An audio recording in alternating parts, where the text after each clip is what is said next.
All right, so I kind of changed my presentation yesterday because I didn't want to tell you that we are better than Allegro or better than Scrouts because, as you know, there are much better marketplaces and platforms than what we do. But I want to show you that you can also start something from the bottom up and that you can make a successful business in the Western Balkan because, as you know, we don't have access to the European market. We don't have access to VCs, to investments like you do here or in Bulgaria or in Romania. But we kind of found a model that works for that market and that can be also expanded to the other parts of the Western Balkan. So Paket is the biggest online supermarket and marketplace in North Macedonia, and it's by far the biggest online supermarket. We offer guaranteed quality and 360 degrees service, so we take care of every aspect of the e-commerce you have. We also have a very efficient logistics and own distribution center. We have our own delivery fleet. We have our own warehouse, our own logistics, and we implemented very advanced WMS processes, which makes us one of the most efficient e-commerce players in this region. And we also have a very modern web platform. We do a lot of marketing automations, and we are a very young but experienced team that is still very motivated and is still developing the platform every day. So Paket has around 65% market share in online grocery and is the second largest pure play e-commerce business in the country. We also maintain a very high customer satisfaction rate, and as I already mentioned, we have one of the most developed logistics and warehousing systems in this region.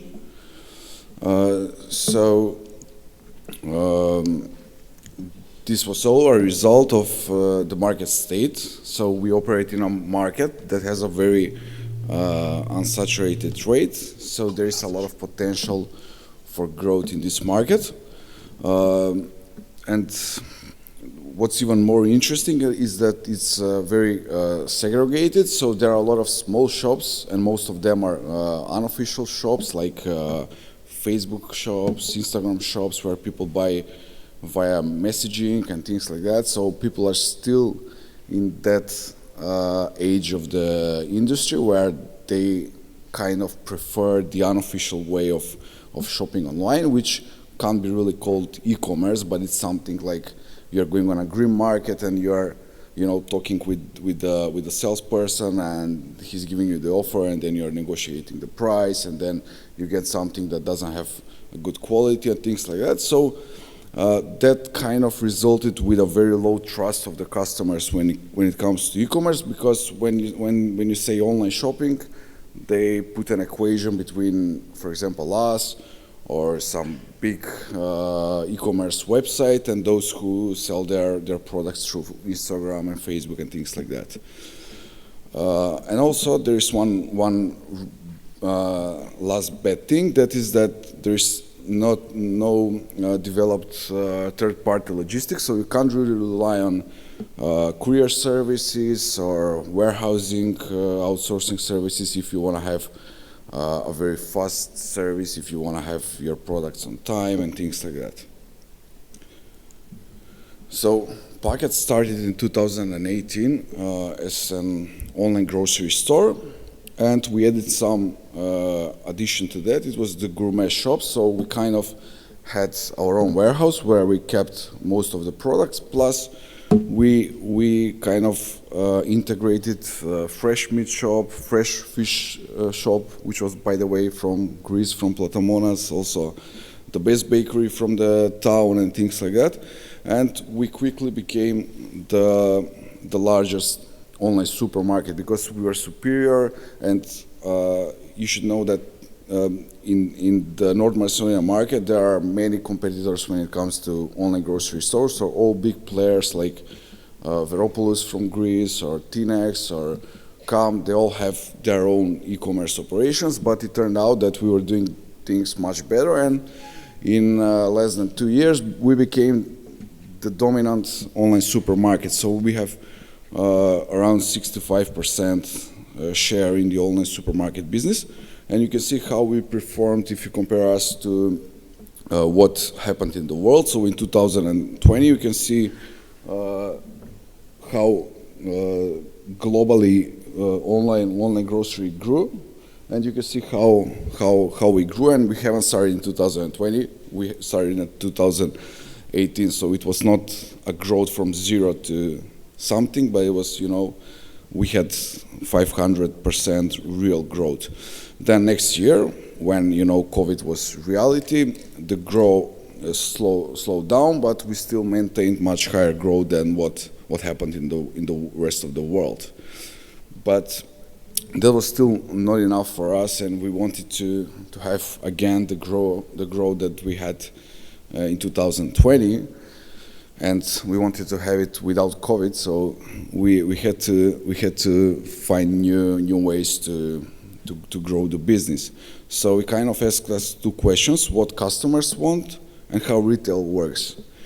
Because we kind of understood customers before, like every customer wants convenience, price, variety, and certainty. Like Jeff Bezos said, like there's no customer that was gonna tell me I want a product for a higher price and to get it later better than sooner. But we kind of didn't understood how other retail works. Like we did our own retail, but we didn't have a clue how other big retailers work. So actually retail is very stick to velocity, consistency in categories, formats, and efficiency. Because when you have a physical store, you really need to take care of these products. And also if that's your main business, like most retails do, you really need to be very, very efficient and very to take really good care of these 4 factors. So we said, what if we make a marketplace? Then for retail, it's just efficiency. It doesn't matter if there is high velocity, because probably you won't sell a lot of your products on a new marketplace, but you still have your physical store, so you can sell just some portions of your sale. You can make it through a marketplace, but you still maintain a really good velocity because your physical store still works. Then consistency in categories, it doesn't matter anymore. You can browse through thousands of categories online. You have your search engine, you have discovery elements and things like that. So in the online world, consistency in categories is not really important, and formats are also not important at all because there is no physical stuff. And we said, like, let's find a synergy between these problems, and we found out that most of the problems are shared problems. So express delivery with 1-hour delivery slots is really good. It doesn't matter if it's online grocery or marketplace. It's great to offer that to customers. Also, you need very good fulfillment infrastructure for both concepts, and you need also a complex delivery and collection last mile system, returns handling, and efficiency, of course. And what I wanted to mention is that, like, most of the marketplaces in Eastern Europe or in Southern Europe, they kind of start with just a platform without any logistics, and then they try to build the logistics. But I want to remind you that Amazon started as a retailer first, so they had their own products, they had their warehouses, they started delivering logistics, they started delivering routes, they started developing those things, and that's why customers prefer Amazon in the markets where Amazon is present. So I think that it's a huge advantage if you start the marketplace with already developed logistics infrastructures, and that's what we already had with the online grocery before. So we kind of developed a fully managed marketplace where we take care of all aspects of the supply chain. The merchant is responsible for only supplying the stock, taking care of prices, taking care of information for products and things like that. All other things are managed by us. So through Paket, you can't really deliver straight to your customer. You can't use a courier service to deliver straight to your customer, but it has to enter within our supply chain, and it will end up in the customer's home with our logistics. So actually, merchants can choose if they want to have warehousing or collection. So this is like you can choose one of those, or you can make a mix of both. So you can have your products that are with higher velocity in our warehouse, and the rest of the products can be still in your location, and we can collect them regularly. And the last mile, as I mentioned, is always the same. So what we offer to merchants, we offer warehousing, which is same-day picking and packing, safe storage, real-time monitoring of your amounts, so you can have a look at your products all the time online. We also maintain a cold chain if they have products that require that thing. Also, we offer them, as an alternative to the warehousing, we offer scheduled collection, where they kind of prepare the products, they do the picking by themselves from their location, they do the packaging, and there is a scheduled picking, so there is a scheduled 1 hour picking slot when our driver comes to their location and collects the packages. Also, we offer them product management, so they can list their products manually, and they can manage the stock manually, or they can integrate seamlessly through one of our API integrations. We also offer them marketing tools, so both like marketing automations through other platforms, or also in-store placements, and which is most important, we offer them a huge customer base and customers that are usually recurring customers. So they're coming to our platform, and they're buying weekly.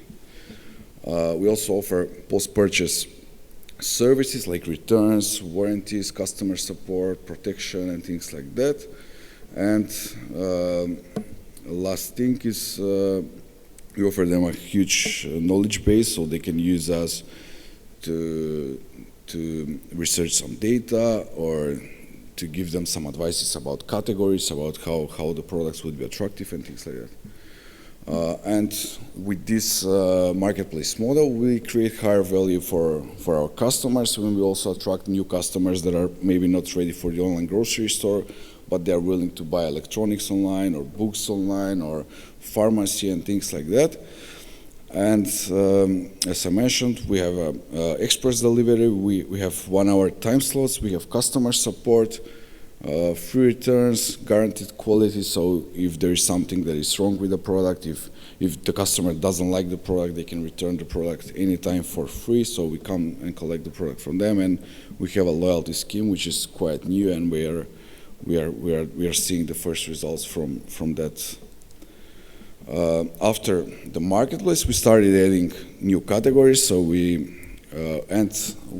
this is really important because we wanted to stay consistent in categories, so we wanted to grow categories naturally, because many marketplaces face that problem. When they start growing their categories, they will add categories that are not really complementary, So you can see books and you can see auto parts, but when customer comes there, like the customer proposition is not really clear, so customer doesn't form a good image about your brand. So we kind of use the supermarket, which is huge category and which is something that customers have already formed expectations about, and we added new categories like DIY, which you can find in hypermarkets, for example, home and garden, toys, pharmacy, which is also a big category, pet products and things like that. And in the future, we'll also add consumer electronics, fashion, sports and outdoors, and other categories. But as I said, our priority is not to ruin that consistency when it comes to growing categories. And I would also like to remind you that we are talking about a market that is not really small if you see the regional context, and the Open Balkan is already a reality. So we are talking about 70+ million population without many difficulties when it comes to crossing borders, when it comes to moving goods around these countries.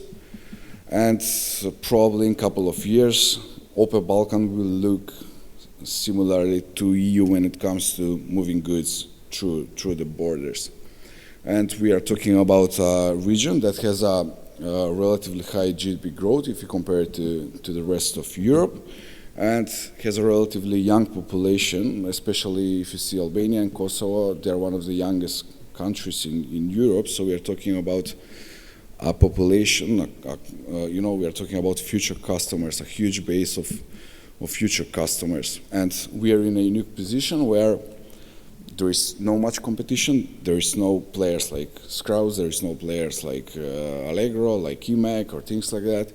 So we are in a unique position to expand to the rest of the Western Balkan region, either by building our own logistics or by cooperating with our platforms with either or both concepts. Like we can go to bigger metropolitan areas with online grocery, and the rest of the country with the marketplace, vice versa. So, and also we are kind of planning to open a new investment round at the end of this year. So also if everyone is interested about that thing, can also get in touch with me and about any partnerships or cooperations that might arise. You can also have my LinkedIn, so you can add me anytime and talk to me if you want. Thanks very much. You will be around, right? That was very interesting. It's a very good opportunity here, I think, my personal opinion.